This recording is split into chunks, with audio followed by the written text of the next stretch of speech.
бір тауық екі қабатты үй салуды армандайды.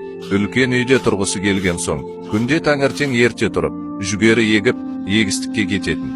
Күні бойы жұмыс істеп, кешке шаршап шалдығып, кішкентай қарапайым үйіне қайтатын. Түнде көзді ашып жұмғанша өте шығатын. Әлі шаршауын тарқатпай жатып, ертесіне тағы егістікке кететін. Балапаны бір күні, анашым, тағы да жұмысқа кетіп барасыз ба деп шағымданады. Бірақ тауық күн сайын жұмысын жалғастыра береді. Баласына уақыт бөлмеді, дұрыс тамақтанбады.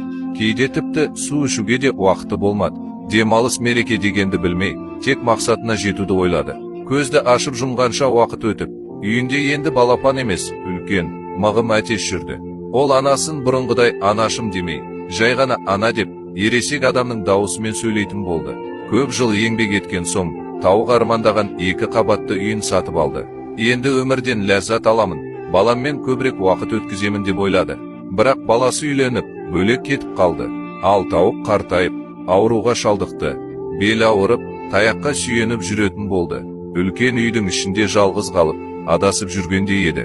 Күні бойы үйді жинайтын, бірақ үй тым үлкен болғандықтан таза ұстап үлгере алмайтын. Бір күні жағдайы қатты нашарлап, дәрігердің көмегіне жүгінді.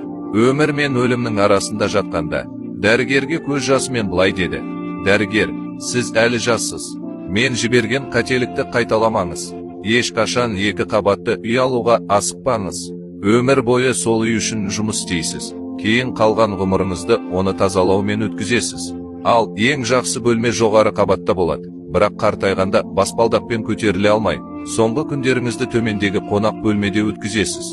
Өмірде де көп адам ең жақсы жылдарын үлкен дүниелердің артынан қууға жұмсайды. Кейін үлгеремін деп ойлайды.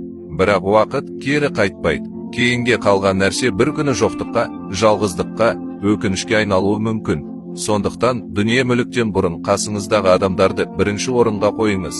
Егер видео ұнаса, жақын адамдарыңызбен бөлісіп, арнаға тіркелуді ұмытпаңыз.